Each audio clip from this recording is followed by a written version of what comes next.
Welcome to Animal Posse, the podcast dedicated to the people and rescues making a difference in the lives of animals.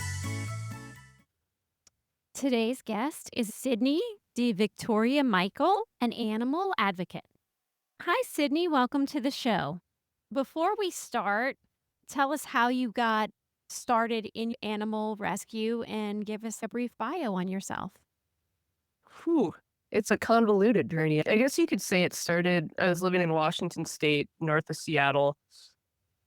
I started working for a dog bar out there, and through that kind of got more exposure with different dog behaviors. And, oh, big dogs make big sounds. Cool. Started getting some training there, volunteered with the Humane Society out there. Fast forward, moved down to New Orleans, and literally within 2 weeks of us being there, saw a Facebook post for a dog needing a place to stay. And we're like, great, we'll just do a temporary foster. We didn't know animal rescue and animal welfare in the South and how temporary is not a thing. So we get this black female pit bull. We're in with one of the rescues. And by some miracle, we ended up getting her adopted almost 2 weeks later to the hour. So she gets adopted, and then we were hooked. I think in the 2.5 years we were there, we fostered dogs the entire way through with very short breaks in between. So from fostering, I became a foster coordinator to manager for one of the facilities with a local rescue. Then I started working with the interpup. So more on kind of the low-income household, keeping pets in the home situation, started getting in with the shelters, learned how to do assessments, met different staff and different directors with different rescues, got tied in with rescues outside of the state, started doing some transport coordination, transporting dogs out of state. And then before we moved back up to Minnesota, I ended up working with Zeus's Rescues for almost a year for the last part of our time there. You said temporary is not a thing in the South. Can you explain that? From what I learned about my time being there, it's just with how many animals are in need, both on the street, in the shelter, in the rescue. We can go into why the reasons are for why there are so many. To truly do just a temporary foster situation, there aren't enough open homes to be able to move a dog quickly to really say, yes, I can do just these few days, at least not in the beginning. There are rescues that are really good at that, but as a whole, when you're just jumping in blind without any idea of what's going on, if you don't have a good network to fall back onto, once you take a dog in, that dog stays with you until you bring it to the shelter, rehome, whatever. It's really hard to truly do full temporary, I'm just here for a few days. Is it different in other areas then? I don't have a lot to compare to, honestly, because I didn't do rescue work. I didn't foster until I was in the South. Now that I'm up in Minnesota, we've taken a break and a breather from rescue and fostering. Minnesota has laws and guidelines. Like, we have 5 animals at a home, and we technically should have a multi-pet household permit. And to do that, then we also have to get permission from the city in order to pull another animal in, even if we're just fostering. On that part, we haven't been able to get fully into rescue, but also just from an outsider perspective, I don't see a lot of stray animals. I don't see desperate posts looking for fosters, looking for homes, looking for adopters. It's just from looking outside in with a rescue perspective coming from the South, it really is a night and day area, night and day place, situation, mindset, what have you. Do you think that's more from the environment there, or do you think it has to do with this permit that you're talking about with having so many pets, you have to go apply for a permit to have more? I think the permit's just a small part of it. It's really just, I'd call it a symptom almost of just what the mindset is up in the South. On one hand, environment on the very real weather side of it, like we have winters up here and we know how animals do in freezing cold. So animals on the street don't quite make it as well as they would otherwise. But we also, up in the north, spaying and neutering is more of a common mindset. You do have an animal control that actually is going to be more on top of it. They're going to They will actually follow up on animal abuse charges or reports, and they just keep better tabs on things. They seem to do a better job really following up with spay and neuter requirements. So yeah, just on a grander scale, they seem to be better at helping to manage the population. And down in the South, there's really not much regulation. There's not much follow up. The mindset is my dog's going to keep their balls because that's their manhood. And my dog's going to have one litter because they should know love. And there's not really the understanding like, okay, your dog and every other dog around you is going to do that. And then where do the puppies go? And down in the South, what we would see is the puppies they'd go to the shelter, they'd go to the river, they'd go to the fields. Lives are viewed pretty different on a cultural level. Why do you think that is, since you've been in both places? What do you think the difference is that in Minnesota, they actually value spay neuter, they understand the importance of it, but when we're here in the South, like you said, we hear every single excuse you could possibly hear. I don't know. And maybe that's because I haven't been able to step more into rescue here, or maybe it's because I just grew up in it. And so it's harder for me to get that outside perspective. So I grew up in Minneapolis and I don't have a great answer for that. Maybe it's education. Maybe it's just there are less animals around. So it's more of a scarcity. I could probably find people to talk to and try and get some better answers, but don't have the answer off the top of my head. Yeah, I understand. I was just wondering because you do see that here like a lot. I was always raised with spay neuter, so for me it's always been a thing. If I was going to have a pet, they were going to be spayed or neutered, but there's so many people here and it doesn't seem to matter what their education level is here too. You could have college graduates that don't value spay neuter either. You could have Hmm. people with advanced degrees. Anything that would help spread that message here would help us out tremendously. Yeah, it's interesting. There are a few times I actually saw it. You'd think it was a total opposing viewpoint, but the reason that I saw people argue against spay and neuter was for bodily autonomy for the animals. Their argument for not spaying or neutering their dog or cat was because the animals could not physically agree to the surgery, which was the strangest argument that I have ever seen. And like something about you saying that a higher education, anytime I saw that argument, it tended to be from people from higher educational backgrounds. And I'm like, I don't even know how to argue with this. You've taken this bodily autonomy argument on some level that just it stopped making sense. And like I said, it doesn't really seem to matter where your economical status is. It doesn't matter where your educational status is. Wish I could find out how to reach more people with that. I do too. I know the Interpup. I don't know if you've heard of them or worked with them or spoken with anybody with that organization.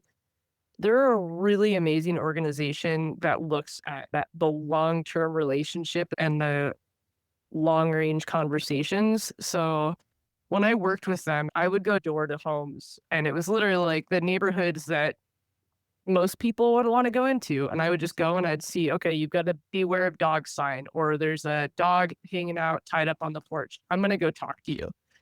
And it would just be talking about, here are the services. Have you thought about getting your dog spayed or neutered? Why or why not? And if they said no and they were adamant, all right, fine, we're here. Let us know how else we can help. And because we would get them tied in, and I'm not there anymore, but the organization would get them help in other ways, there were many times that they were actually able to speak with breeders and down the line finally get them to change their mind to go, you know what? Yep, you're right. I see this. There are too many dogs here. I'm ready to get my dog fixed. I don't want to do this anymore. So sometimes it is just a waiting game. It's meeting people where they're at. And rather than trying to force something down their throat, it's like, all right, you're not there. And me fighting you on this isn't going to change anything. And I met some really amazing people that way, surprisingly. We did have Jeannie on the show. It was a few months ago, so she did talk about all the work that she does with the heartworm prevention. With you, though, being on the go door to door end, tell us more about that. Yeah, I was a community outreach person. So the Interpup, like their big thing that they're more known for is their heartworm prevention, the heartworm treatment clinics. But they have so much more beyond that. They're really good at getting a ton of grant money in. And some of the programs they have, one of them is a spay and neuter grant. And so low income households, and low income can mean a lot of things. It could just literally mean, hey, you know what? I lost my job. I'm going through a rough time for a few months. I could really use this help. And they will assist you on that. So you can go and get your dog spayed or neutered, and the copay is $20. I've got this dog. They're really great, but I could really use some help training on these behaviors. They have training grants where they'll connect you with, I know I've met two of the trainers, and there's two others outside of the state, but they'll connect you with one of them, and they will pay, I want to say they pay at least 80% of the cost. So if the total cost for all the sessions is $300, the household only has to pay 20% of that. So it's affordable training. It's affordable spay and neuter. They have vet assistant grants as well. And then they have the heartworm prevention grants. They also do cat clinics. Jeannie loves talking about heartworm treatment, heartworm prevention, all that. She'll talk about any of it really. But part of what I would do is I'd go into the target neighborhoods, and I would just talk to people and say, do you know that this organization exists? Do you know what programs they have available? And usually we would pick the neighborhood based on where the clinic was going to be. So when we'd have a clinic in Central City, I would go canvas around Central City and just try to get as many people to the clinic as I could. So yeah, I was like the face to face with them for a while. You said you did fostering and you worked as a manager at another group. What are the other groups that you worked with or volunteered with? So I've worked or volunteered with Take Paws, with Arno, with Zeus's, with Trampled Rose. I've helped out and volunteered with Big Easy Animal Rescue. Trying to think. There were a couple other small rescues that we fostered one or two dogs with that were out of town. But then whether or not I've fostered with them, I've at least had contact with the directors of a couple of other small rescues in the area. And it was just originally my plan was like, hey, I'm going to go in, I'm going to do assessments in the shelter for dogs that are available. Can I get, like, when you tell me what you have room for, and I can work on getting you the information you need for dogs. And some of the rescues were just too small. It was hard to make it work. But a few of the bigger ones, I was able to go in, do the assessments, get these dogs tagged, and then get them to the rescue and out of the shelter. Did you do the assessments for like multiple groups at a time, or would you just strictly work with one group at a time? I would do them for a lot. I would go in and do the assessments and then share those assessments with different rescues. I actually learned how to do this work from Jess at Arno. I got to go shout out her a few times and see her work with some of the. Originally, I went to go see her work with some of the tougher cases, some German Shepherds and Shar Pei that were like a little sketchy. So I got to learn a ton from her and met another woman who is phenomenal at networking with out of state rescues. And then I actually started making some of my own connections I had a rescue in Idaho that I was getting dogs sent out to, one in Illinois, one in Wisconsin. So I just started building up my own over the months that I was doing that. With the dog assessments, can you explain how you go in and do that? And for people that don't know what a dog assessment is, what that is actually? Yeah, absolutely. There are actually like specific assessments that are out there, and some people will do they'll do different forms or formats. Primarily, what I would look at is one, can a dog be handled safely? So just looking at how a dog would be handled at a vet. Can I pull on the ears? Can I tug on the tail? Can I go ahead and put pressure on the top, which would generally be an assertive move? Are they going to get really tough and stiff and maybe get grumpy about it? Can I hold their paws? Are they going to let me do the handling that a vet would do, or even just that somebody at a house would do? The other is a resource guarding, and first with food. So I'd put a bowl of food down.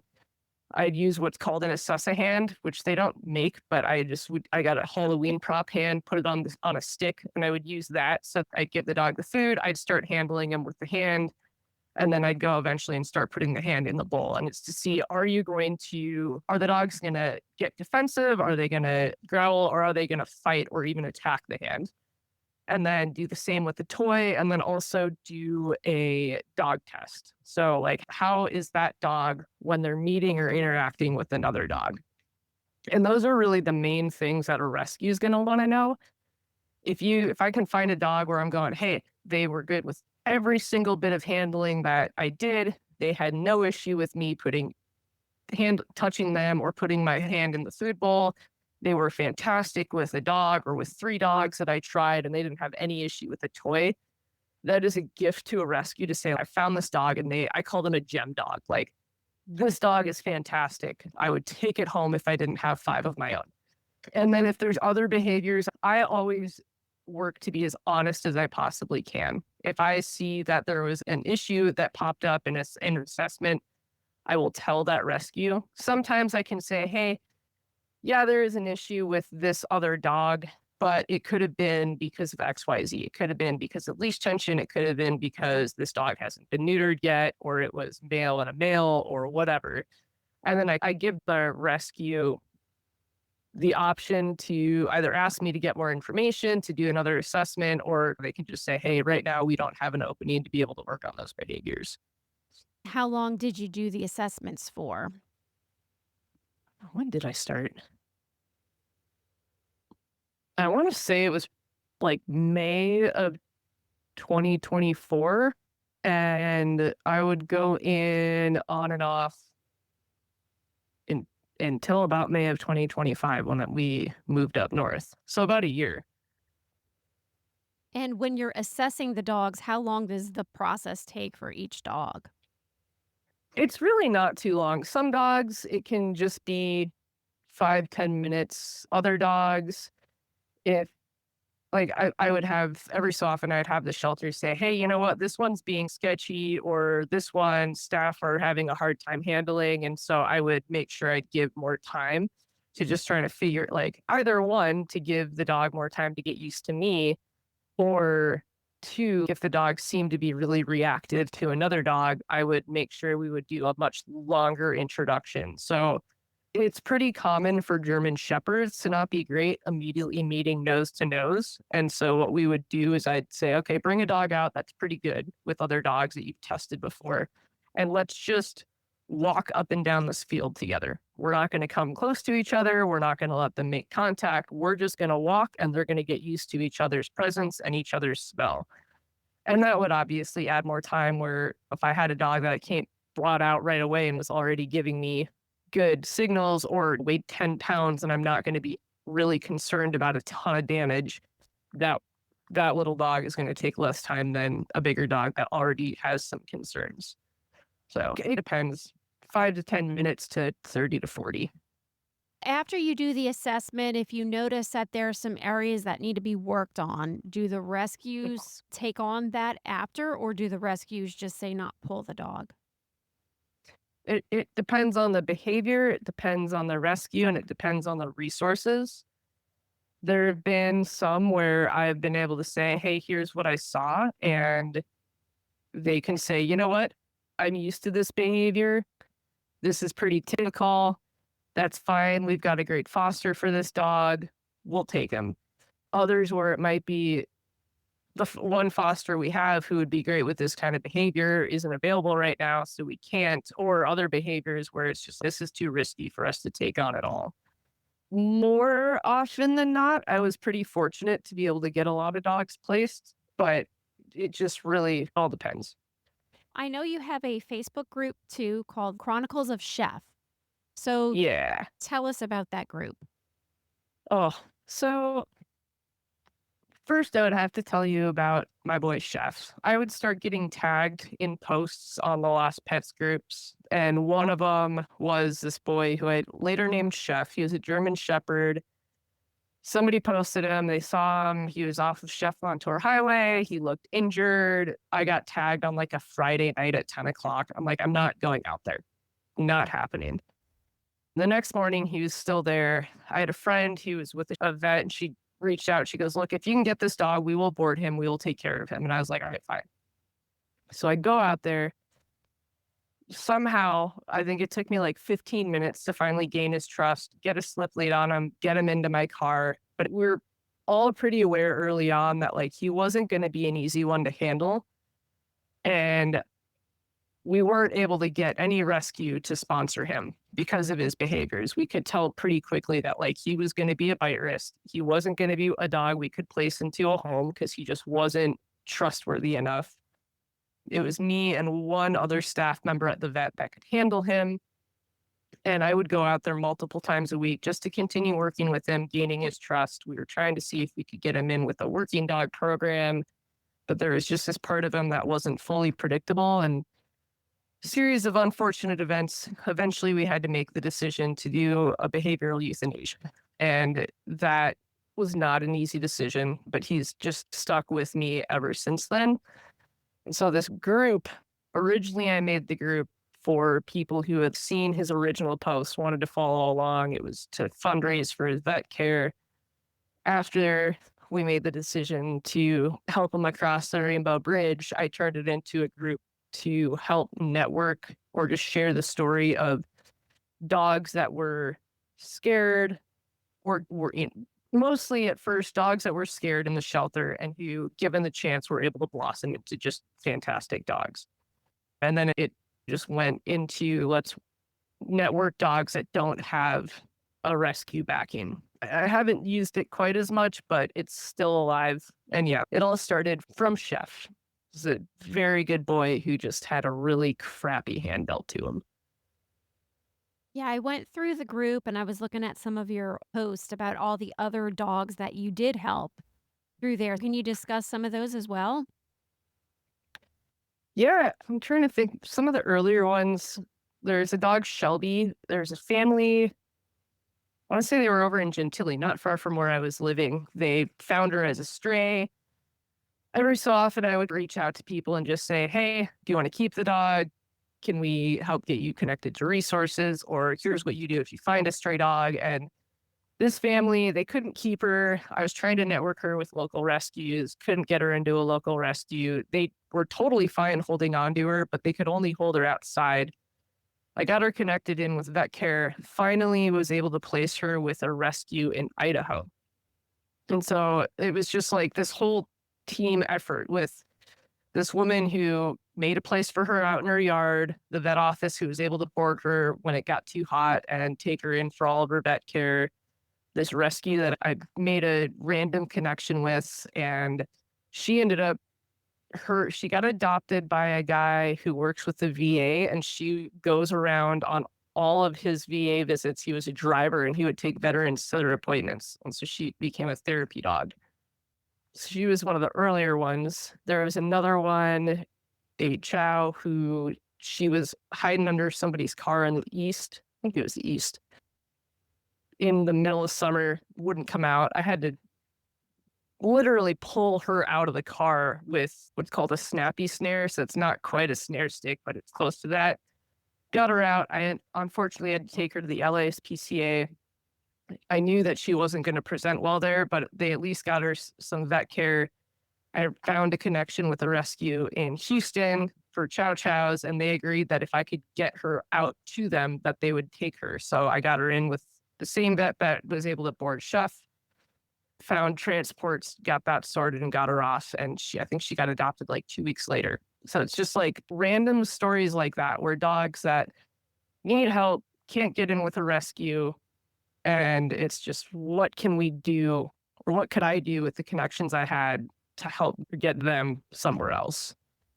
I enjoyed reading through the post, and you could see that you did some great work with those dogs and the transports that you were able to get them on and get together. That was amazing too. So, how is it that you made the connections in Houston and Idaho that you were able to get these dogs to? Idaho was Facebook. I was on some random groups. And this one specific rescue in Idaho, I think we were on like a special needs rescue. And I would just sometimes say, hey, if you're willing to take dogs from the South, let me know. And this one happened to say, yes, we absolutely are. And so we talked more, and I made sure to just ask all the questions about like, how do you decide where they go? What kind of vetting do you do? What's your setup? I would also talk any rescues in the North. I would talk to them about heartworms and just say, look, just because they're negative now doesn't mean they won't pop up positive later. And here's how we look at treatment. So I made sure they had a good understanding of what heartworms look like and what it could look like and what they needed to do. With Houston, I had a friend who knew somebody, and so she gave me a contact, and that person gave me the contact for the Houston rescue. Some of it's luck, some of it's asking random people on Facebook and vetting from there, and some of it's just I know somebody who knows somebody, and they happen to have an opening. That's great you were able to get that all done, though. It's a really good group. The stories in there, they're just remarkable. Yeah, They're sad but feel good stories too. yeah, that's pretty accurate. Fortunately, most of them were able to be like good, happy ending stories, and I think in some of them I probably shared like, yeah, we got this dog into rescue. I can't remember if I shared Chip on there. There were just a couple of dogs that they got into rescue, but by the time they were there, their health had been so bad and it wasn't known until later. And something about them just found a spot in my heart, and I just wanted to share their story. I did see the story about Chip on there too. He was a sweet little guy. Based on your experience, what are some of the key things potential adopters should consider before bringing a rescue dog into their home? It was a very good question. I think one of the first things is keep an open mind. That kind of covers a few different things. I know we would get adopters who would come in and say, I want this kind of dog only and this age, or literally like this color, or I want a female over a male. And what I would try to talk to them about is, okay, what characteristics and behaviors are you looking for? So that was always my thing is, what do you want in a dog? And then we go from there. Obviously, sometimes you have like housing guidelines and you can't have a dog over 25 pounds. So that limits it. But it's rather than looking at outside characteristics, think about what it is that you truly want and you're looking for in a dog. Knowing that, I should say cats too. I know dogs better. So I'm always going to talk about dogs, but it goes with all animals. Understanding that they're going to be a lifelong commitment and that, like people, things change throughout their lives. We would see a lot of people come in for puppies because they're cute. And then they go through their teenage phase and they weren't prepared for that. And so just understanding that there is a lifespan and changes happen along that lifespan. The other one is giving their dogs time, but also tools and guidelines. So we would talk with adopters a lot about the 3-3-3 rule. And it's a guideline, it's not a rule, but it's 3 days for a dog to decompress. And the reason it's 3 days, the science behind that is in the first 72 hours of a dog going through a change, their cortisol levels are really high. And so that can affect and will affect their behavior. And sometimes you can see it almost like to the hour, where 72 hours after you take them home, you'll see a shift. And you'll go, what was that about? And you're like, oh, it's been 3 days. It can make a dog either really timid and really quiet, or it can make them really amped up. It can change a lot of things. So giving those animals a few days to adjust will give you a better sense of what their personality is looking like. So that's the 3 days. The 3 weeks is it takes them 3 weeks to learn your routine. So if you can keep a similar routine through those 3 weeks, it's going to help them adjust quicker. And then it's 3 months for them to feel at home. So it's just like understanding that it's not going to happen overnight. It's not going to happen in the first week or the first month. You've got to give them time. And if you're running into issues, especially if you're going through a rescue, reach out to that rescue early on. We always wanted to work with adopters or even fosters for that matter. Like, I'd rather hear from them sooner to say, hey, this is an issue that's happening. And then I can help them like nip it in the bud right away versus, hey, this has been going on for 6 months. And then there's all this backtracking to do. And sometimes at that point, they've lost their patience and they don't want to wait it out.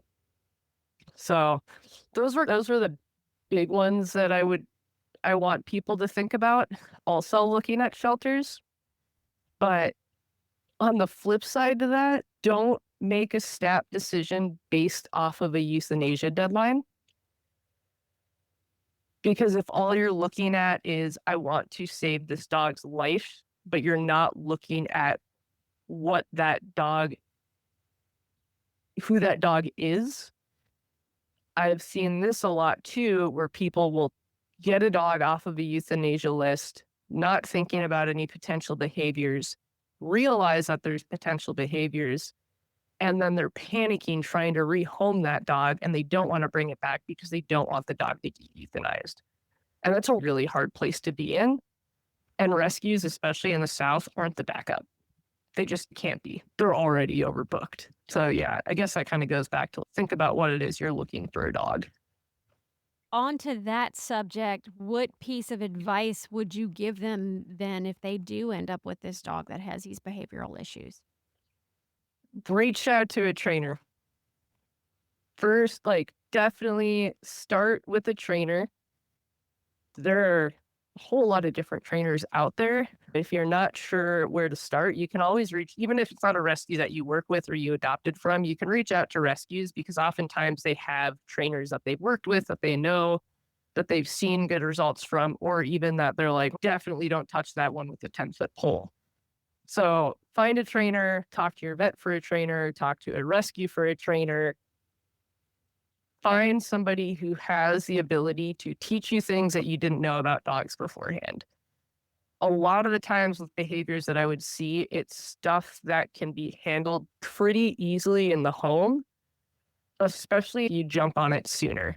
If you wait and you wait, and if that pattern continues and it just gets entrenched, it's not impossible to undo. It just takes more work. So that would be find somebody who knows what they're doing and get help sooner rather than later. Yeah, great advice. Now, before we end the call, for listeners who want to help but can't necessarily adopt or foster, what are some of the most effective ways that they can get involved in animal advocacy? One way is go to a rescue or even your shelter and walk dogs, getting them out for a walk, for a day trip, out of the building, even just to sit in a quiet room can be a huge help. Not one for the dog, it's going to help their stress levels drop down. There's even studies shown that just an overnight or a weekend trip or a day trip, just that time really helps bring their stress level down. And by doing that, then you're going to decrease their chance of getting sick. The other thing you can do is you can volunteer with other organizations that maybe aren't directly rescue related. So finding an organization like the Interpup. I think there's also the Street Dog Coalition, finding organizations that you can do work with that are going to help animals stay in the home. Because if animals stay in the home, then we're not running into the issue of overcrowded shelters or dogs being dumped on the street or just overburdened rescues. Donating helps also, or just talking to your friends about here's what rescue looks like, here's what fostering looks like. There are also rescues that need help with data entry or with organizing events, with organizing adoption events, with organizing volunteers. There's a ton of ways to help on the rescue front that don't mean bringing an animal into your home. One important thing, too, that they could easily do for rescues that's very beneficial is sharing social media posts, too. Oh, yeah. Thank you so much, Sydney, for taking the time to speak with me. I enjoyed our conversation. I'm glad we got to connect. Yeah, and you had some great advice and some great information to share, so thank you. Happy to help. Yeah. If you ever have any other questions, let me know. That's all the time that we have for today's episode. Thank you for listening, and we hope you join us next week. If you know somebody that loves animals as much as I do, please send them our way. We would love to talk to them. If you are enjoying our show, please consider leaving us a donation. 100% goes to our animals.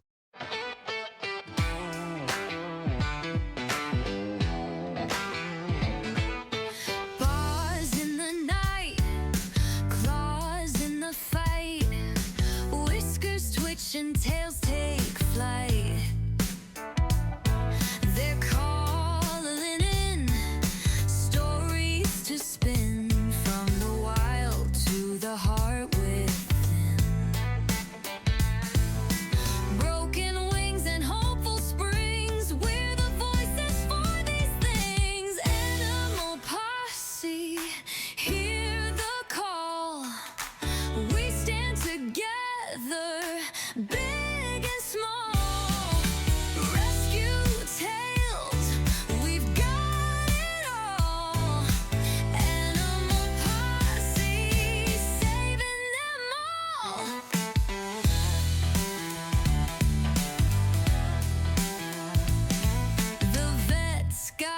tips, the rescuers grit, the foster homes where love won't quit.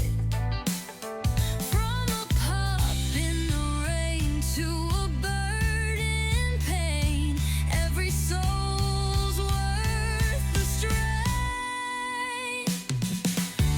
Animal posse, hear the call. We stand together, big and small. Rescue tales, we've got it all. Animal posse, saving them all.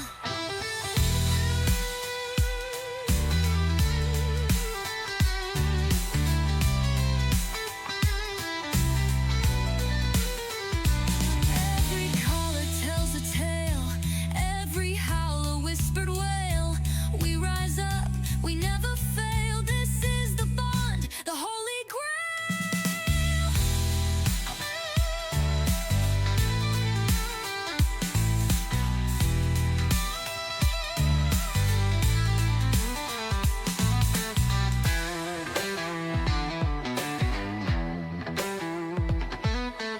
Animal posse, hear the call.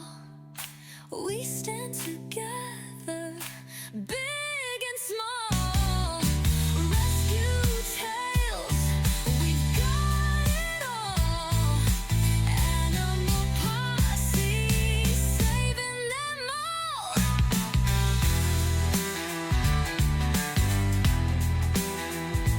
Every caller tells a tale, every howl a whispered wail. We rise up, we never fail. This is the bond, the holy grail.